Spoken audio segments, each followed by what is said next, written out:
We call it Meiser. Christians call it tithes. What was that? Baba Meiser is the Gemara? Exactly. Okay.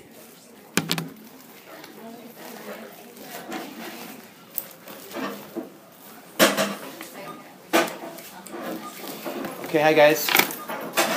How are we doing?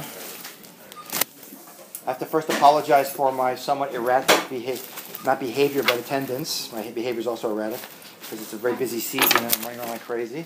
The class I want to do today, we're in the middle of the last class we did, which was a while ago. We did on Judaism, paganism, multiculturalism. We're in our Religions of the World section of the Essentials program, Jewish History. So I actually do a class called on paganism. Then we do two classes. This class is so big I have to divide it into two. The only problem is next week I'm going to England, God willing, for a wedding, my nephew. So we're going to have a break. So you're going to have to, I'm going to keep you in suspense for a week. You're welcome to hang on to the sheets though, and we'll finish the second half when I get back. But you got to come back into the rest because the climax is really good stuff. But anyway, you're welcome to keep these, even if you're not coming back to the next class. Here you go, souvenir. Here you go, here you go. One more.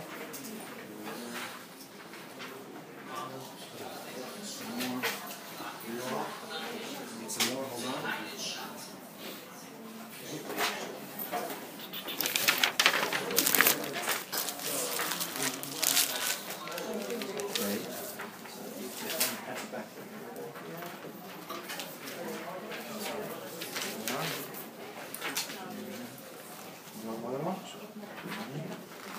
Okay. Sure. Okay, someone grab the close the door. Thanks. Okay, so this topic deals with like lots of really interesting, relevant stuff, like the Jewish conception of the Messiah. What's with Jesus? You know, what do we know about him historically? What's with the Lubavitcher Rebbe?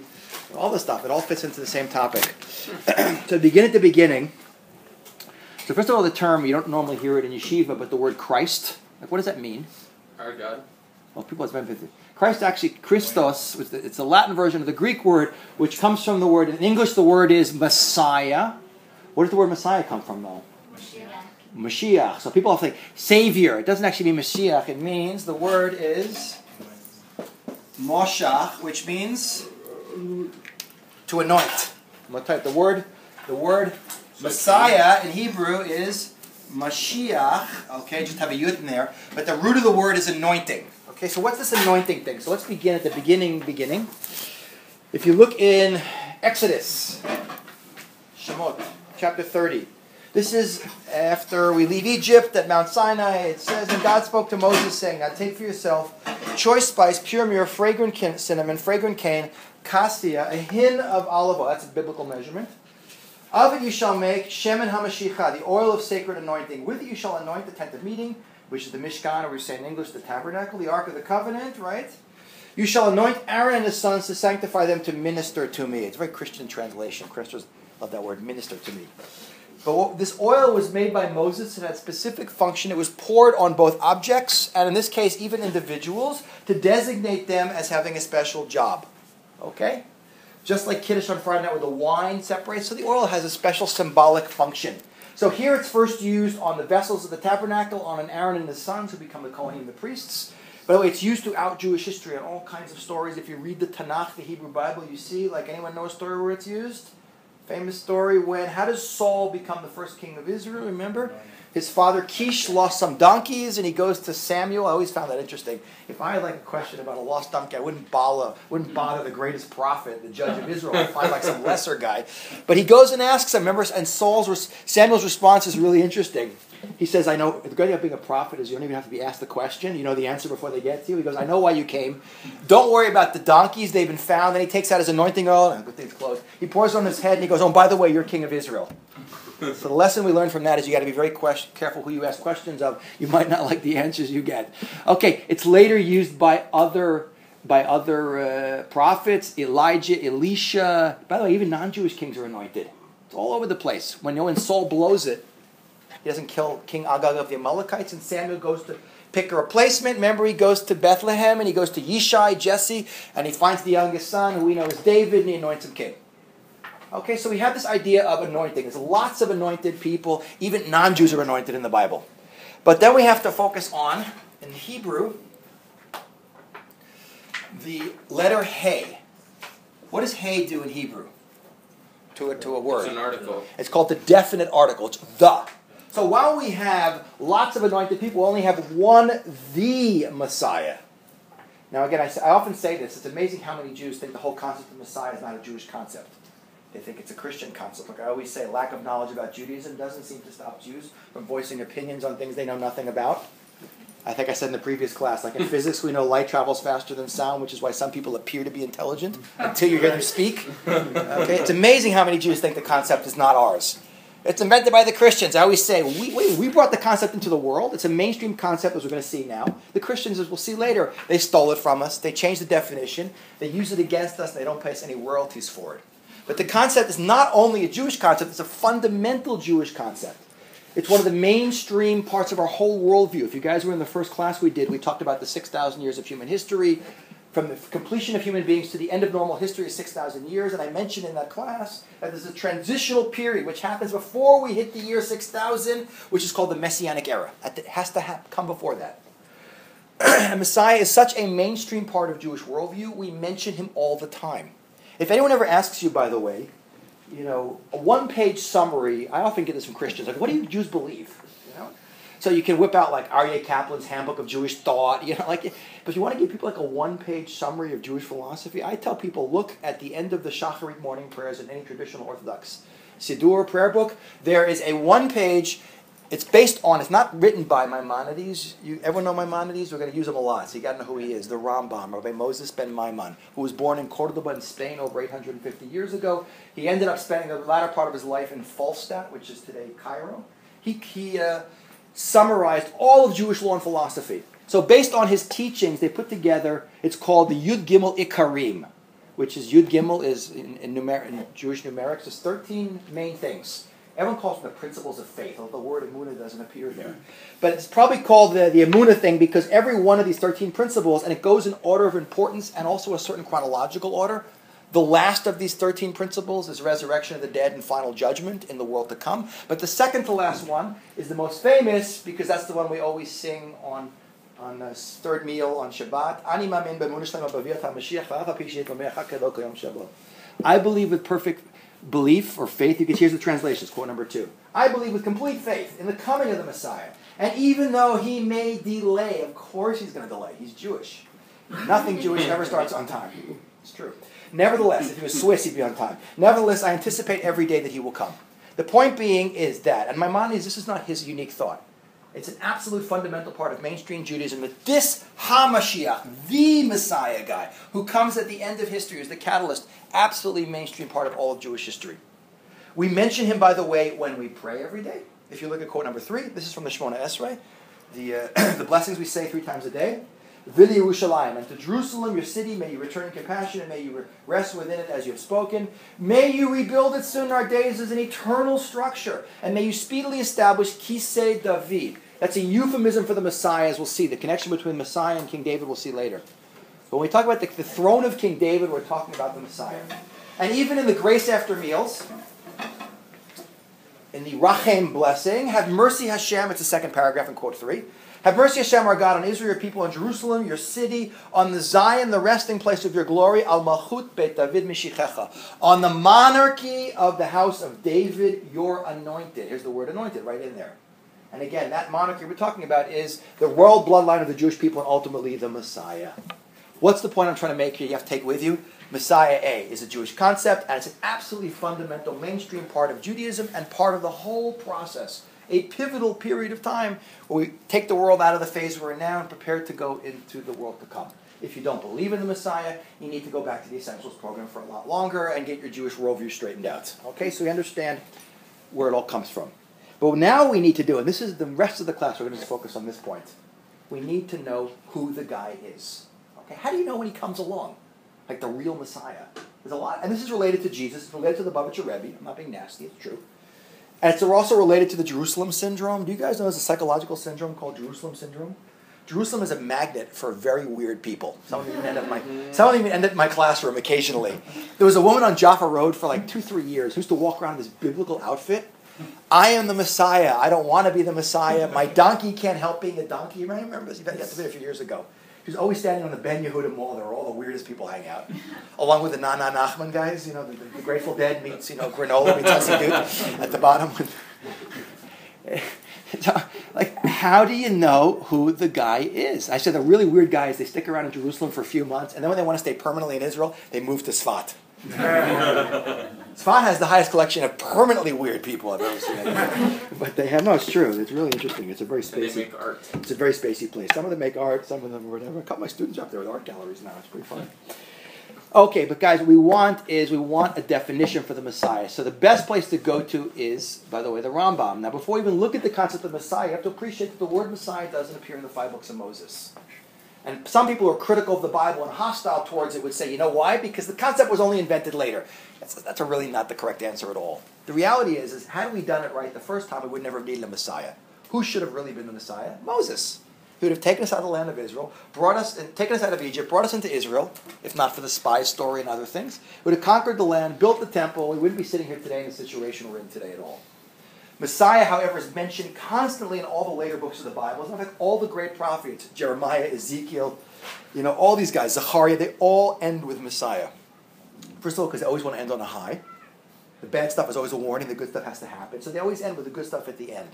But once we're getting into the bad stuff, they always want to focus on what the end game is, the Messiah coming. So it's very much a mainstream part of Judaism, but there is no section in the Talmud or the Midrash or the oral law called the laws of Messiah. And Maimonides himself, I don't think I put this quote in this particular version of this class, but I have a great quote of Maimonides, which he says that there's no clear tradition on the Messiah. What we can put together about the Messiah is based on little bits and pieces of information in the narrative. And what Maimonides does for us beautifully in his book, which is called Sanhedrin, which is his book of Jewish courts, in a sub-book which is called The Laws of Kings and Their Wars, and remember the Messiah is a king, he then, based on his encyclopedic total recall of all of Jewish law and everything, and philosophy, he puts together a beautiful summary of the bullet points of what the Messiah is about. So let's now spend literally probably pretty much the entire rest of the time we have going through basically quote number 4. Mm-hmm. When did he write the Mishnah? Like what? About probably, my mind is in the 12th century, so it's about a little over 800 years ago. Okay? So he says, quote number 4, "The King Messiah will arise and restore the kingship of David to its former state and original sovereignty." He's going to bring the monarchy back. "He will rebuild the sanctuary," which is the temple, "and gather the dispersed of Israel. All the ancient laws will be reinstituted in their days," which means all Jewish law and the sacrifices and the temple stuff. "Do not think," very important, "the King Messiah will have to perform signs and wonders, bring anything new into being, revive the dead, or do similar things. It is not so." Okay, so let's now go through this very carefully, because guys, one day, you're going to get on your Android or your iPhone is going to ring, Messiah arrives, or you're going to have to know, like, is this the one or not? Should I make my LL? Hopefully already be here. But if not, should I book my LL ticket? Because trust me, once he comes, all the flights are going to fill up for like 3 years. And by the way, if you wait too long, you're going to in a tent in the Negev, and all the French will have bought all the nice apartments. You think I'm joking? Go look at every single sign of every luxury apartment building in Jerusalem, what language it's in. It's all in French. Because they already know God's being merciful to them. He's making life so difficult for them in France, they're all hedging their bets and buying real estate in Israel so they can escape quickly. Okay? That's why all the wine was put in place in advance. Now Israel has better wine than France. When the French come, they don't have to go down in their standards of wine. Whatever. Okay. Okay, but seriously, like I always had this image in my mind: Messiah coming, and what they're gonna have this press conference. Of course, they have a press conference, right? First of all, Messiah's going to chuck out like CNN, and they've got to be there. Like, only Fox News will be represented. What's the first question you're going to ask them? Mr. Messiah, when did you know you were the Messiah? Isn't that the obvious question? Like, when did you know? Like, were you born knowing? And what's his answer going to be? My mother always knew. For sure. Okay. But here, the King Messiah, first of all, he has to be, David, the kingship of David, he has to have pedigree. In Hebrew, the word is yichus. He has to be from a specific family. All the way back to the blessing Jacob gives his sons, we know that kingship comes from which tribe?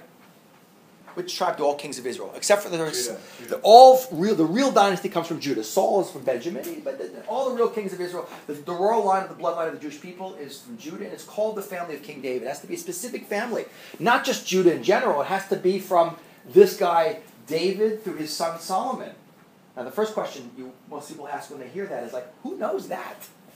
Like, how many of you guys know what tribe you're from? If you're a Cohen or a Levi, it's easy. Otherwise, what are you, a Cohen? Levi. You're a Levi, so it's easy, okay? So, but otherwise, most Jews don't know the name of the village that their great-great-grandparents lived in, much less which tribe they're from, 3,000 years ago. So first of all, I answer this in two points. Number one, if the guy can do everything else we're about to see that he can do, I'll give him the benefit of the doubt about his pedigree. Okay, I'm not going to throw him out because of that. But number two, there actually are quite a few Jews who know their pedigree, and especially when it comes to King David's bloodline, which is so important, it has been preserved, by the way. As a matter of fact, I even know, before I even go into that, to digress a little further, because it's so interesting, out of this concept of a royal bloodline anointed by God comes all the concept in Europe of divine right of kings, and that God appoints kings. Okay, it actually, in the ancient world, kings literally came from gods. But the notion in Europe of God, of the Pope appointing Charlemagne, the Holy Roman Empire, it all comes from this idea. And by the way, many different countries have taken it one step further. Forget like the Pope making me king. My royal family actually is from King David's family. It's a very interesting disconnect between people who like ancient Hebrews but don't like modern Jews, and people who venerate characters in the Bible like King David and the Maccabees but can't stand the Jew living next door to them. It's amazing how many people like to claim they're from the Jewish people. My two favorite examples, one are the Makuya, who are these Japanese Christian Zionists. So I had a Japanese woman in my class, she says it's Makoya, not Makuya, so I stand corrected.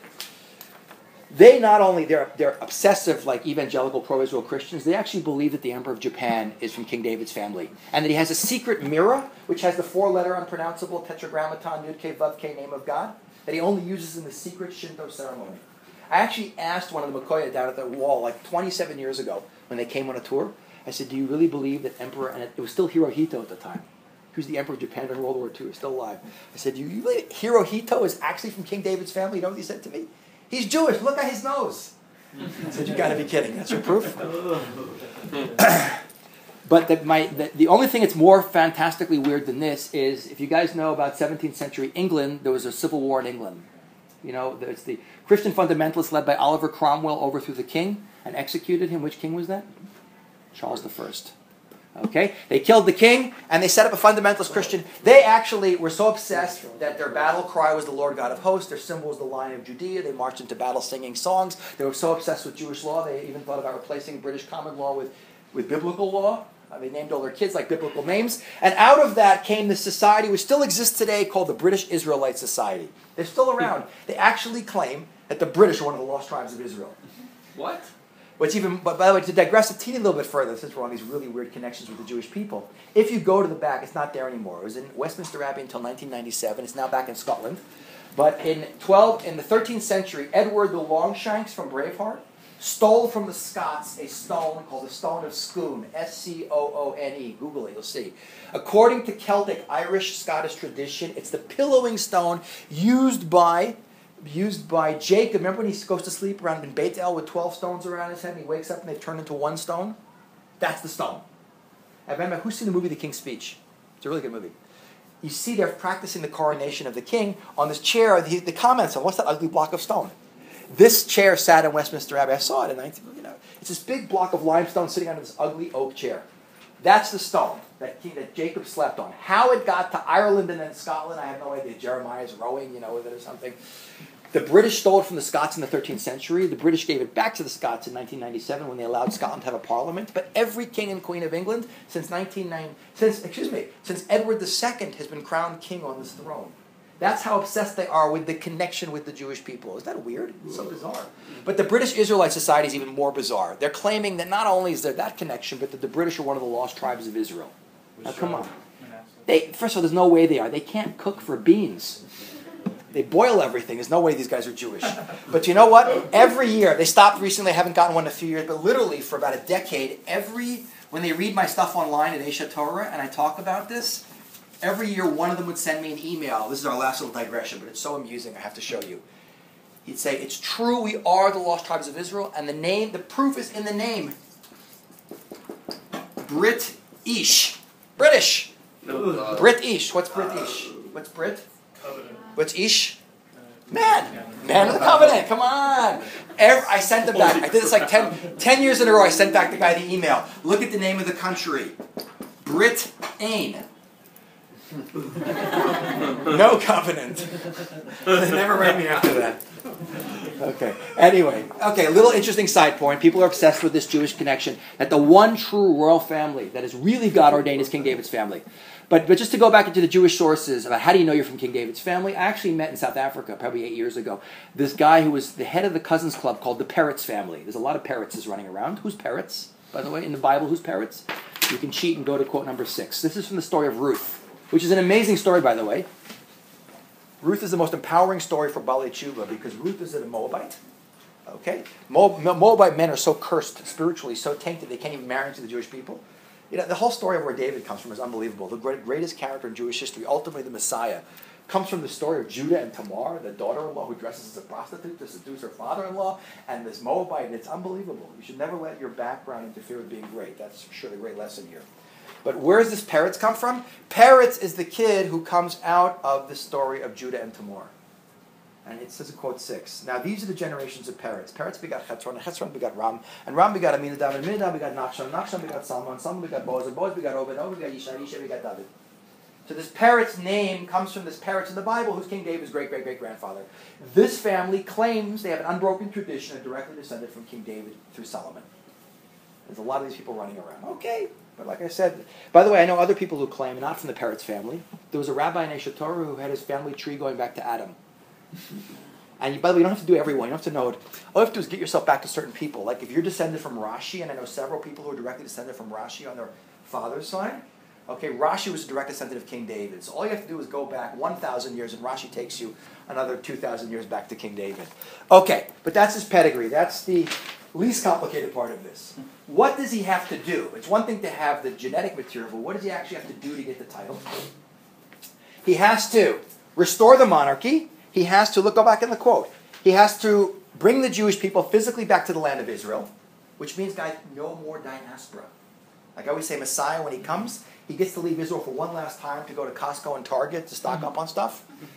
He also gets to go to the UN one last time. It's amazing when he comes, all the UN is going to get together and pass 55 pro-Israel resolutions in one day. And then he's going to stand them outside their flags and read them the UN voting record since 1970, where the UN has condemned Israel more than every other country in the world combined. He's going to smack them all this way. He's going to smack them all that way. He's going to say, U.S., Micronesia, Marshall Islands, and if Canada keeps their prime minister's the best guy in the world, you can stay over here. Everyone else, forget it. We're turning the building into condos, and we're sending the organization to the French. No, seriously. But the point is that no more diaspora community. Everyone has to come back to the land of Israel, which is why I say, seriously, guys, buy real estate now. Even if you're not ready to make aliyah, better to have a little dinky apartment in Yerucham in the land of Israel than the nicest apartment in northwest London or, in Manhattan when Mashiach comes. Trust me, your little dinky apartment in Yerucham is going to be worth a lot more. At least you have a place to go to. But the whole diaspora shuts down. No more Jews living Pico Robertson, northwest London, Borough Park, Muncie, Caulfield, Australia. The whole diaspora shuts down. Everyone comes back to the land of Israel. Not only that, hold on one second, all Jews come back to keeping Torah, which means there's no more Boo Jews, Jews for Jesus, conservative reform, reconstructionist, tree-hugging animist Jews. All Jews keep the Torah. We're not going to have a debate on what costume they have to wear, what color kippah. This is not important, but hopefully we'll all wear the same, more or less, outfit. So all Jews come physically back to the land of Israel and spiritually back to the Jewish people. The Messiah has to get rid of the gold dome, which is, by the way, the normal sign for Islam is a crescent moon. You notice both the gold and the black dome, very unusual, have a full circle. You know why? It's the hook for the crane. And that's a nice building. It was a shame to destroy it. I want to make the gold dome. We're going to need a bigger airport. It's perfectly designed to mirror the international arrivals terminal at Ben Gurion Airport today. It's an octagon. You could put duty-free in the middle and jetways going out of all the doors. I think it'd be great.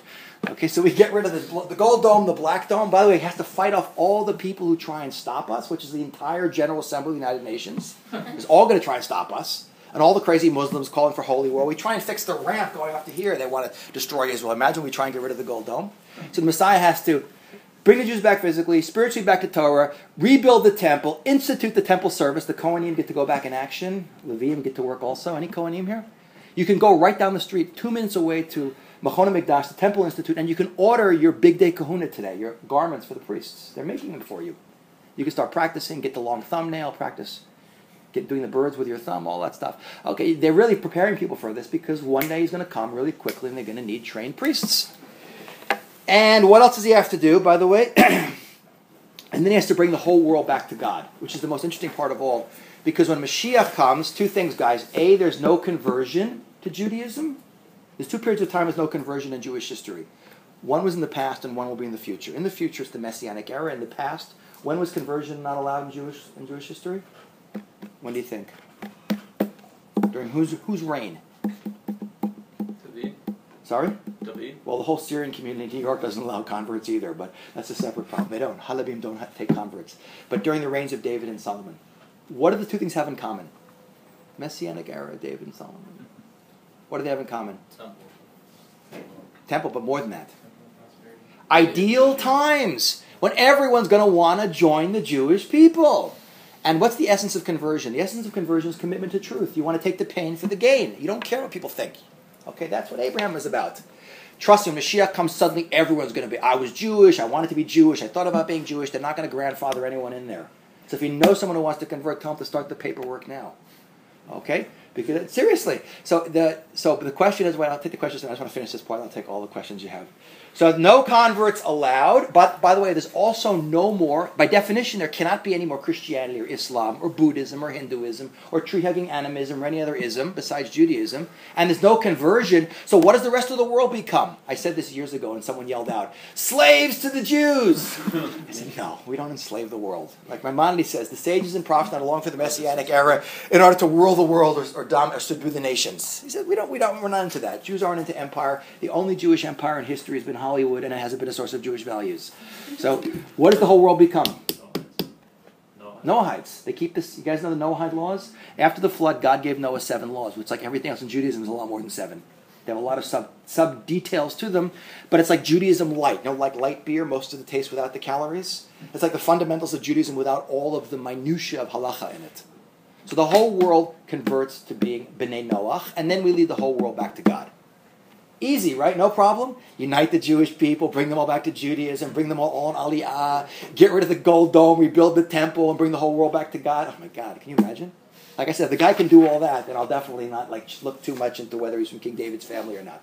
So we had some questions though, and then before we go on, who had a question? Are there interpretations that say the whole entire world will be Israel? So technically, on a certain level, it's not the whole world. You have to understand, we are the mini personification of what Adam and the human race should have been. So only insofar as the whole world gets on the same wavelength as Israel. You're just hoping you can stay in Brooklyn, aren't you? Sorry? Los Angeles. You're from you're Persian? Yeah. I can tell Tehran from okay. You can go back to Tehran if you want. No, God forbid. It's closer. It'll be nice when Mashiach comes. Ahmadinejad will be a doormat. Yeah. Does Maimonides cite his sources for any of this stuff? Because it's interesting. Maimonides rarely sources anything. Unfortunately, like the one people had to think. But the more you learn, the more you see. Maimonides never pulls anything out of thin air. Everything he quotes is from somewhere. Well, what I'm interested in is a lot of this. Like, if you look at quote 5, which obviously you have. Yeah. It would kind of like that would be if we could show that all of that predated Jesus. Then oh, for sure. Well, first of all, once you have all Maimonides doing quote 5, we'll get to in a minute, is just reversing the point and making it. That's a point that's logic. It's extremely logical. But by the way, if you want to get the sources for this stuff, the best place to look is the Handbook of Jewish Thought by Aryeh Kaplan, who's an amazing human being. He died 27 years ago and he's still publishing. No, I kid you not. He was so prolific. He died at 48 of a heart attack. I remember when he died. I met him a couple times. And he has so much material that decades after his death, he does a couple of books where he sources get the Handbook of Jewish Thought, Volume 1 and Volume 2. Everything in there, and all the stuff is covered in there. He gives you the sources for it. In the Talmud, in the Mishnah, in the Midrash, in the Tanakh, in the Chumash, you name it, it's all in there. Any other questions? Yeah. People often discuss who Mashiach is, they have different ideas, but is there any benefit in this now and also when we're in the process? No, because there's no one who's, the Chabad thing aside we'll get to, no, because there's no contenders at the moment. I'm always thinking about what's going to be like.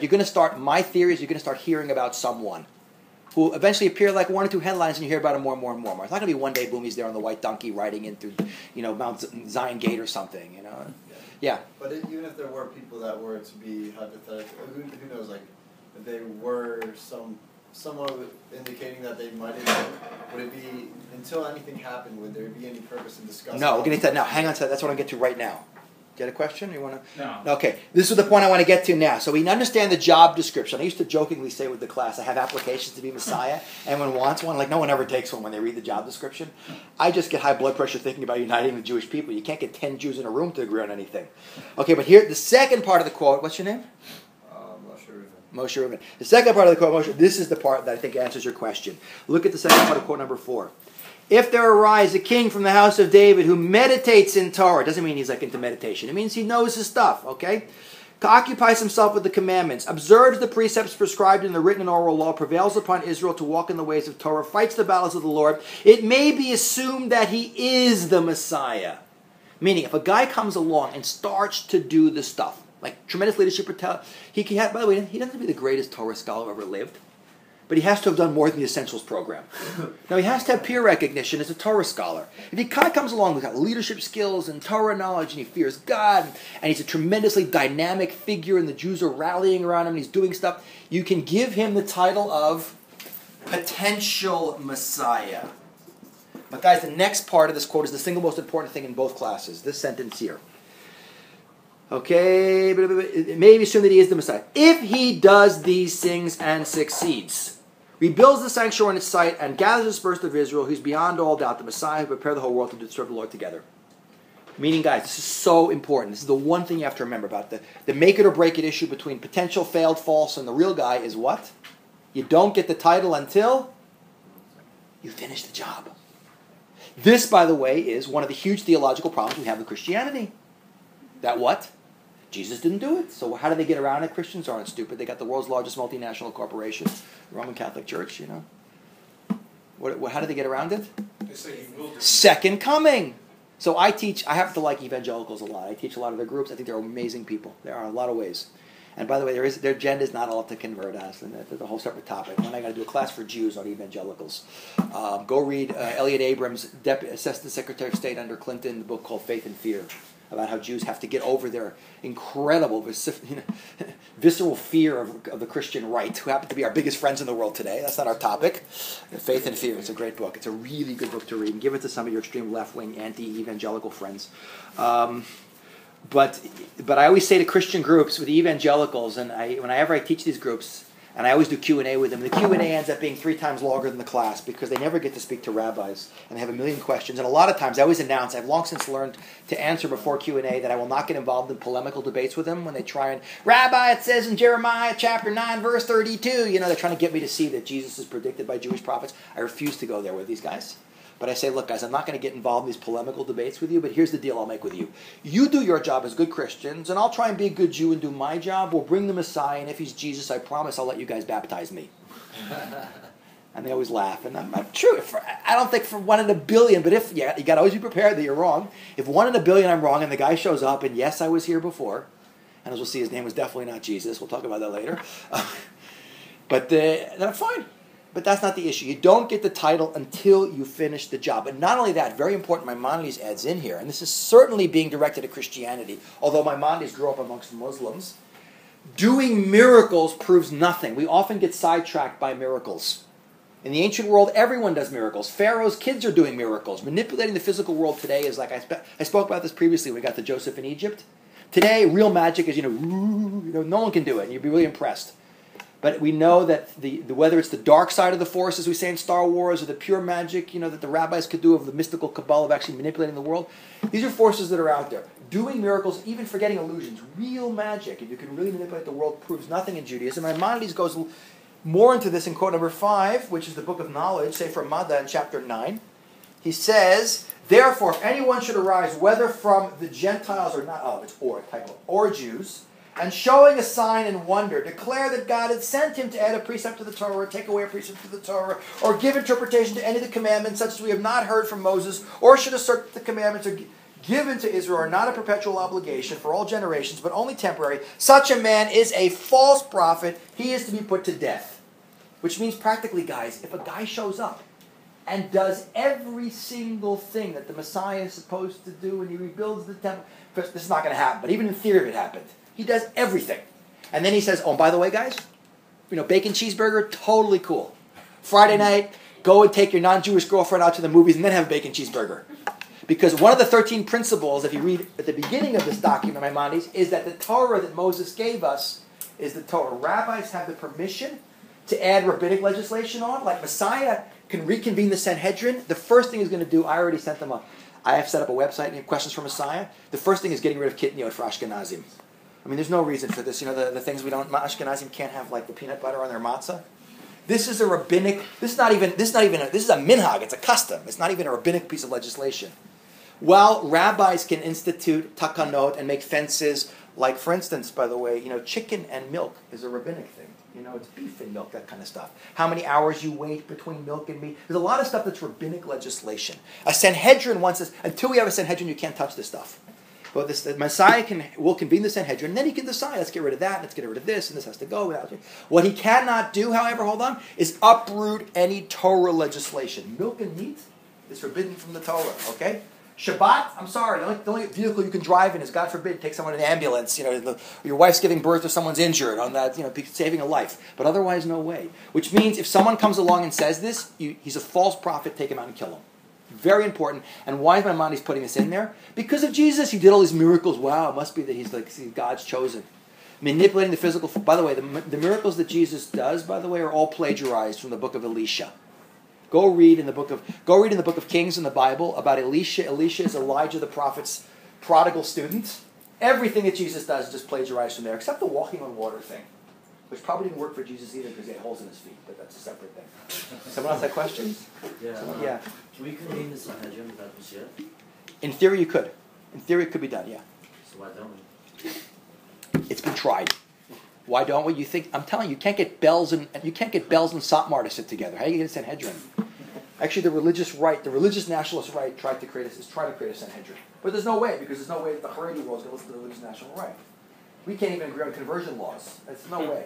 It's not gonna. In theory, yes, but it's not going to happen. In theory, we could go up there now and start doing sacrifices on the Temple Mount.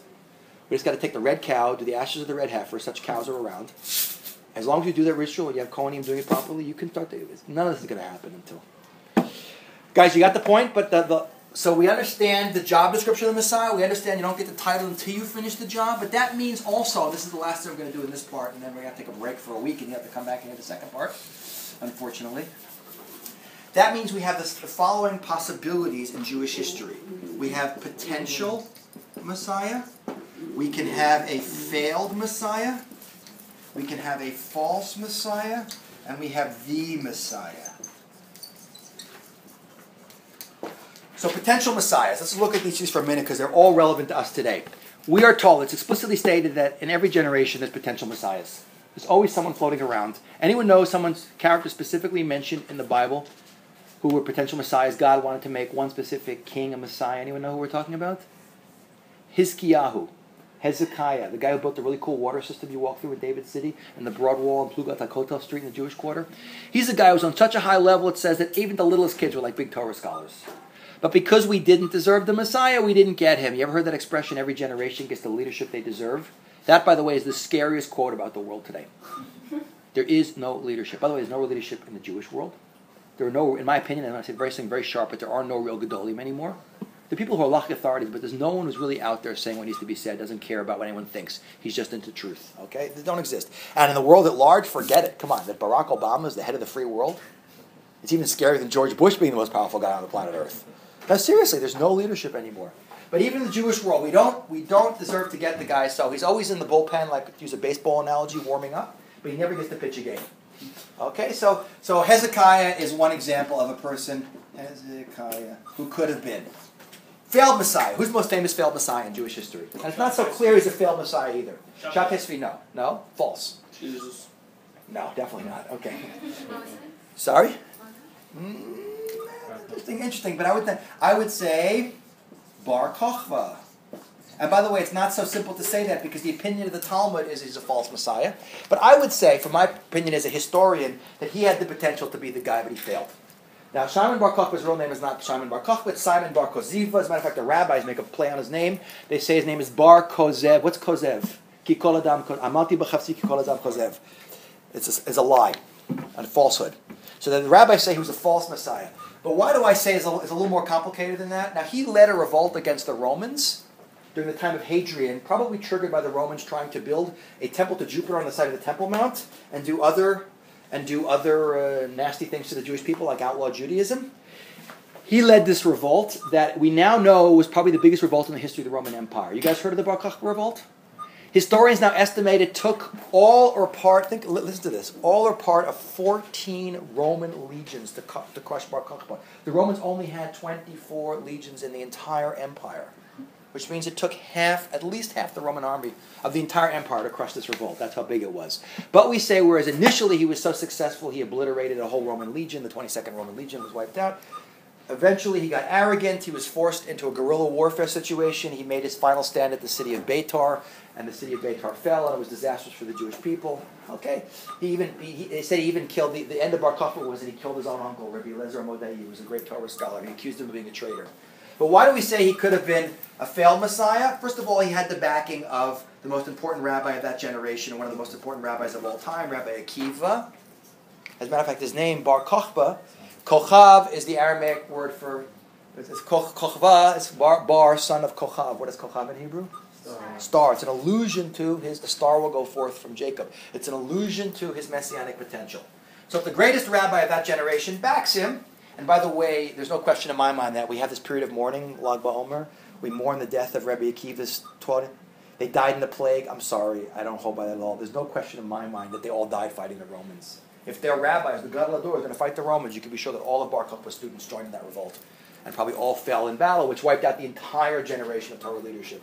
Not our topic, but a very interesting one. So we could say he's a failed Messiah. Who's the most famous false Messiah? Jesus. No. Jesus for Jews is a non-event, as we'll see. He's really a non-event for us. When I do a version of this class for Christians, I do a nice version of the class. Well, we don't, basically the Jewish conceptions of Messiah, I call it. You don't want to attack them directly. You attacking Jesus is not so nice. But I run through this at the end, and I said, who's the most famous false Messiah? And they're all like, I said, don't worry, I'm not going to say Jesus. Because I'm not, because he's not. He's far from. As we'll see later in the next part of the class, we actually know very little bit about, from Jewish sources, we know very little about Jesus, and what's known about in Christian sources is extremely suspect. So the most famous, someone said it before, Shabtai Tzvi. Who's heard of Shabtai Tzvi? So Shabtai Tzvi was in the 17th century. He's from Smyrna in Turkey. Now it's a very important lead into the next part of the class that we're not going to do now, but messianic expectation obviously waxes and wanes in history. As we approach the end of our deadline of 6,000 years, and we know he has to come, the expectation's obviously going to go up. But we always expect him, when do you think? When things are good or things are bad? When do you expect the Messiah the most? Bad. Messianic expectation is always highest when things are worse, which is why false messiahs always appear at the nadir, at the low point in Jewish history. So Shabtai Tzvi, think about it, 17th century, horrendous period of time. The century before, in a few years before him, 1648 and 1649, coming after 600 years of horrendous persecution and expulsion of Jews in all of Europe, Spain, France, the Crusades, and then the Khmelnytsky massacres, the massacres of Tach Fatat, where 100,000 Jews were killed by Bogdan Khmelnytsky in Ukraine. A horrendous slaughter of Jews. So the Jewish morale was bottoming out, and Jewish messianic expectation was going through the roof. Along comes a very young, dynamic, already a rabbi before he's 20 years old, a chacham, as we say in Sephardi speak, Shabtai Tzvi from Smyrna, who the community thought was a genius and also is probably bipolar. So the community chucks him out. He's smart, but he's crazy. And he goes to Gaza, which is an ancient Jewish community. He teams up with a Kabbalist PR guy named Nathan of Gaza, who convinces him he's the Messiah. And they start sending letters out to the entire Jewish world, the Messiah is coming. And I personally believe that the majority of the Jews in the world actually believe that was it. Had they had mass communication back then and iPhones and internet, probably would have had massive aliyah. Matter of fact, there's an interesting little story. One of the best diaries you can get, and all Jewish women should own a copy of it. It's called The Diary of Gluckel of Hamlin. Anyone seen this book? Don't ever name your daughter Gluckel, but whatever. You guys know Hamlin? Hamlin's where the Pied Piper is from. It's a city in Germany in the 17th century. She's an amazing lady. Her diary survived. She's a woman who outlasted 2 husbands, ran a very successful business, had like 14 kids, And she lived through all of this Shabtai Tzvi story. It's amazing. She talks about Shabtai Tzvi coming. He starts sending letters out to everywhere and in Germany, and everyone's reading them. And she talks about how her own father-in-law sold his house and all of his possessions and was ready to get on a Nefesh B'Nefesh flight. Didn't have back then. And then she says, it's amazing the language she uses. It's just great. I'm like, it's kind of gross, but it sounds good when you use like Renaissance period or Enlightenment period English. She says, for 2, nay 3 years, the Messiah is always compared to a woman sitting in labor. Okay? And she says, for 2, nay 3 years, we sat in labor, like a really long labor, but naught came forth but wind. A little gas came out at the end. What happened to Shabtai Tzvi is he actually believed he was the Messiah. He got, his messianic illusions got the better of him. He goes to the Sultan of Turkey because the Messiah, he read the Rambam, he knew the job description. I got to get the land of Israel back. He goes to the Sultan of Turkey, who controlled Israel at the time, the Ottoman Turkish Empire. He demands the Sultan take off his crown and put it on his head. The Sultan says, yeah, get a life. He throws him in jail. Okay, and all the followers of Shabtai Tzvi were like, ooh, this is the final test, Now he's going to emerge, and the Sultan's going to take his crown off and crown him king. I remember when Lubavitcher Rebbe, 17 years ago, went into a coma. And the frenzy about him being the Messiah was reaching an absolute incredible, And all my Chabad friends who said, the Rebbe's it, he said, what's going to happen? He's going to emerge from his coma, and he's going to declare himself Messiah. What happened? He died. I mean, what happened after? Next class, we'll talk about more, because the thing with Chabad is very interesting. But anyway, what happened to Shabtai Tzvi? The Sultan does take him out of prison. Then he says, he gives him a choice. You have 2 choices. Either you convert to Islam, or I'm going to behead you. And what does he do? He converts. And he gets a Muslim name, Mehmed Effendi. He gets an official title, the keeper of the Sultan's gate. But he was still crazy. He kept missionizing his... By the way, thousands and thousands of Jews converted to Islam with him. Openly practicing Islam, secretly practicing Messianic Shabtai Tzvi Judaism. They're called the Domne, and there's still some of them around today in the world. Okay, and in the end, he ended up dying in exile. So a very tragic story that did tremendous damage, by the way, to Messianism, a huge backlash in Jewish history. But again, not our topic. But let me just finish, and we're done. But the point is, getting back to over here again, is that the title you don't get until you finish the job. And that job description is while being somewhat vague, is still specific enough that we know exactly what the Messiah has to do. Keep that in mind. Okay, guys, I'm going to stop here. We're right on time. You want to take any questions now? A couple things is, one is, again, I'm not going to be here next week. Thank God, going for good reason. The week after, we're going to pick up on the class. If you're not around...